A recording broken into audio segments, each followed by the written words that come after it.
Well, I'm so glad that you joined me for today. And I want you to know that this podcast is a part of the XO Podcast Network. We have many other podcasts that you look those up. I think you'll be blessed by them. But let me also say that we have an XO Marriage Conference that's coming up in Houston on February the 12th and 13th. To be myself, Dave and Ashley Willis, Dan Leanne, Tim Ross, Bianca Olhoff, Garrett and Andrea Booth, and more in person. So if you'd like to be a part of this in person, you can go on xomarriage.com/conferences. You can also watch it at home. If you would rather if you're not going to be able to attend live, you can watch it there at home, or your church can watch it on a simulcast. We would love to have you be a part of our XO conferences. Really bless you. If you know someone who needs help in their marriage, or they just, would like to come and get blessed, I guarantee it's going to be a great conference. So let me talk in this message today about, is America in Bible prophecy? Now, this is one of the main things that I get asked. Is if you look in the Bible, if you look in end times prophecy, is America there? Okay. So I'm going to answer that question. And I believe that I'll be very specific in answering that question if you have that question. And the other question is, if we're not, okay, then why are we not in Bible prophecy? Some people say as well, because we've been destroyed or something like that. Let me answer that question also. So the thing about Bible prophecy is it geopolitically predicts where nations will be and how they will behave with absolute remarkable accuracy.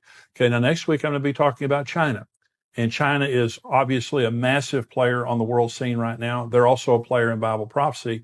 And I'm going to show you that next week. But I'm going to talk about America this week and just different countries over the next several weeks, talking about just different countries, where they are, how they behave, and exactly that they're doing that right now. So how about America?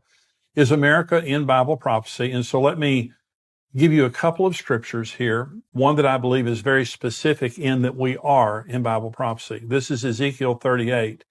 And this is talking about the Gog and Magog war. Many nations here that are involved: Russia, Iran, Syria, Turkey, many nations like that, along with, I believe, the United States. And this is Ezekiel 38. In the latter years, now, the Old Testament talks about the end times as latter years. In the latter years, you will come into the land of those brought back from the sword and gathered from many people on the mountains of Israel, which had long been desolate. Now, this is talking about today.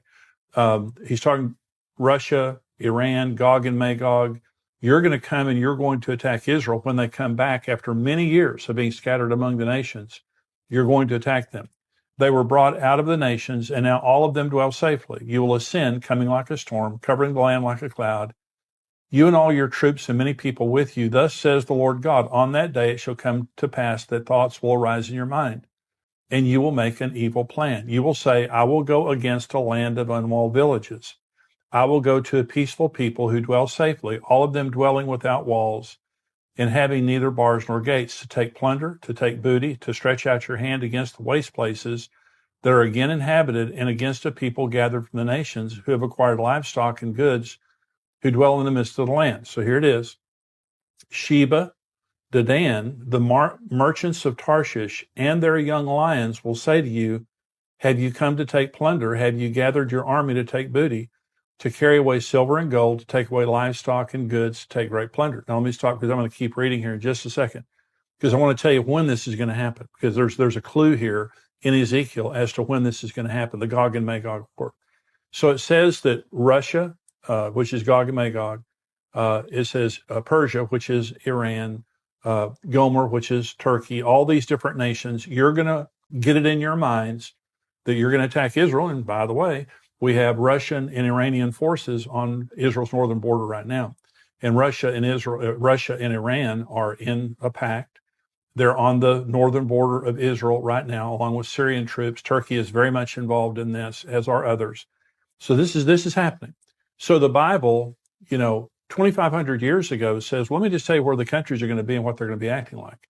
Russia is going to be a thorn in Israel's side, along with Iran, along with Turkey, along with Syria, all these kind of nations. However, when this Gog and Magog war happens, there's going to be a number of nations that challenge the Gog and Magog coalition. And it is Sheba and Dedan. That's the Arabian Peninsula. That's Saudi Arabia. That's Yemen. That's the UAE. That's Qatar. Those are the Gulf states. This is the Arabian Peninsula. And isn't it interesting? These are the states right now coming into the Abraham Accords with Israel. Okay. Saudi Arabia hadn't done it yet, but they're talking. And Saudi Arabia is very pro-U.S., as we know. And so the Arabian Peninsula. In other words, and by the way, Saudi Arabia and Iran hate each other. Iran is saying right now they will not go back to the table to discuss their nuclear deal because now this coalition of nations is wanting to bring Saudi Arabia in, and Saudi Arabia and Iran absolutely despise each other. Okay, so they're not friendly. So this is happening. Okay, it says Sheba Dedan, the merchants of Tarshish, and their young lions. Tarshish is England, and their young lions are the United States. This is the greatest colony of England previously.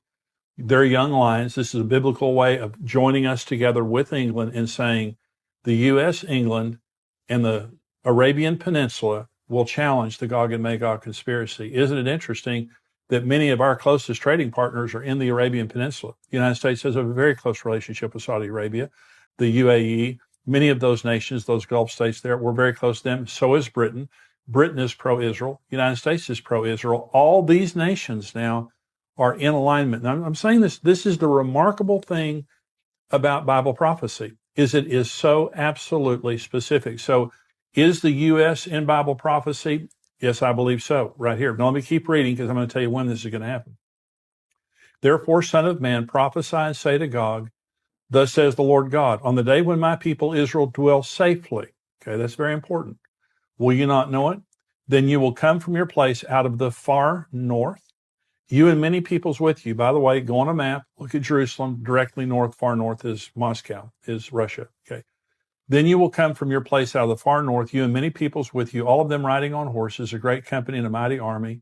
You will come up against my people Israel like a cloud to cover the land. It will be in the latter days that I will bring you against my land, so that the nations may know me when I am hallowed in you, O God, before their eyes.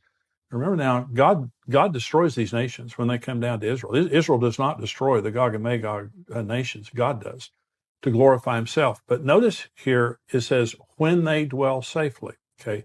This is not in the tribulation. Okay. Here, listen to this. This is Ezekiel 39. And God's going to give us a major hint here, or major, really, revelation of when this is going to happen. And it will come to pass at the same time, when Gog comes against the land of Israel, says the Lord, that my fury will show in my face, for in my jealousy and in the fire of my wrath I have spoken.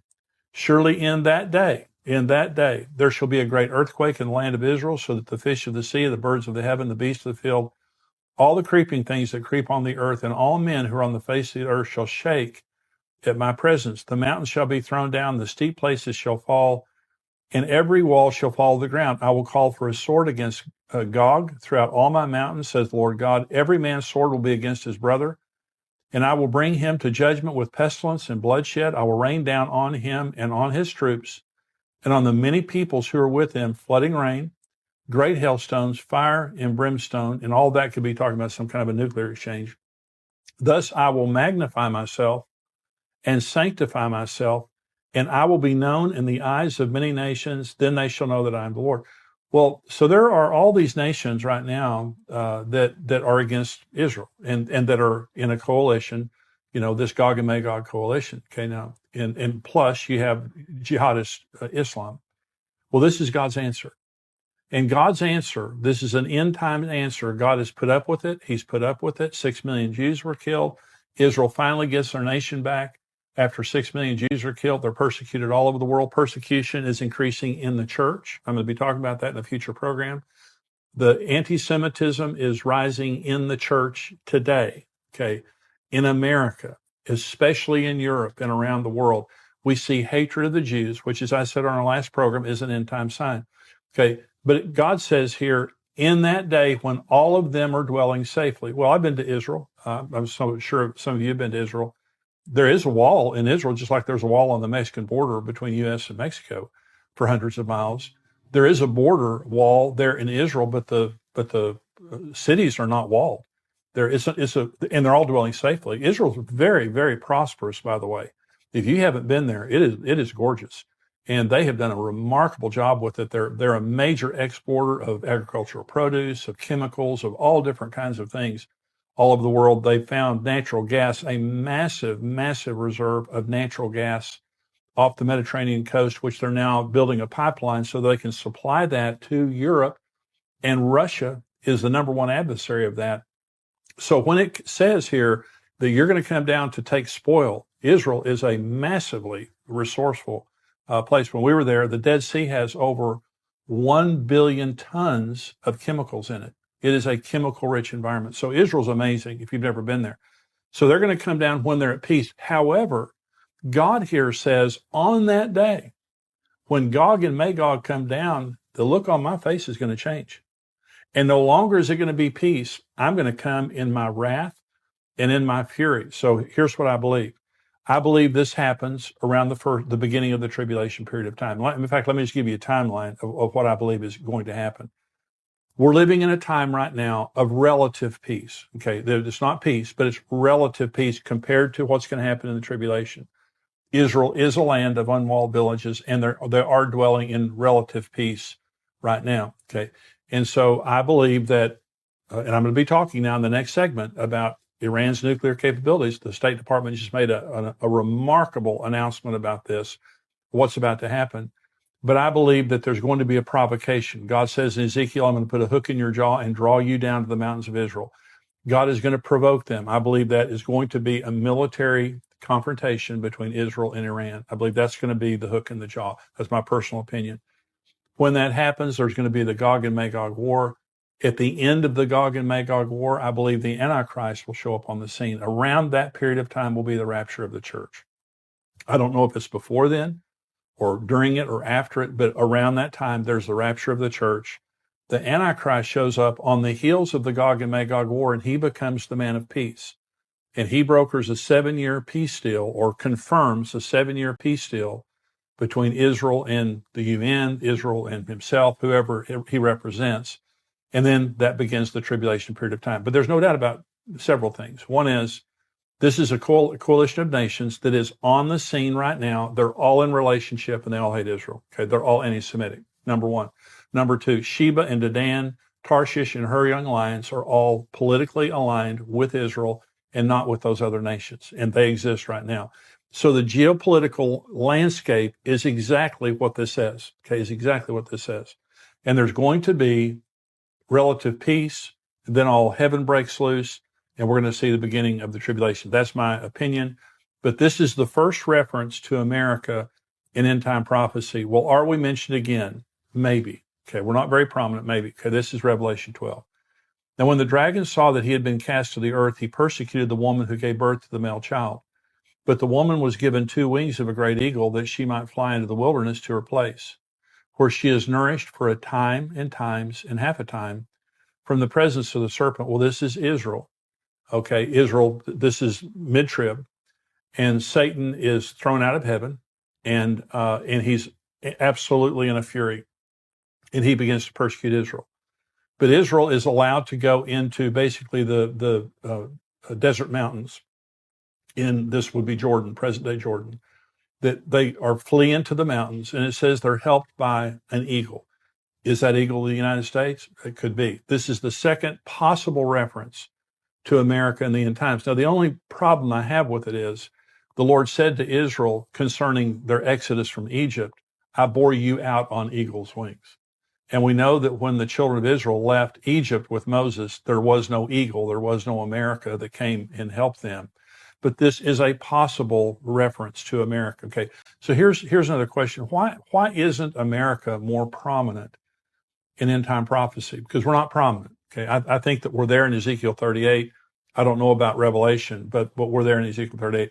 Why are we not more prominent? Well, America is decimated by the rapture. And let me just give you some numbers here.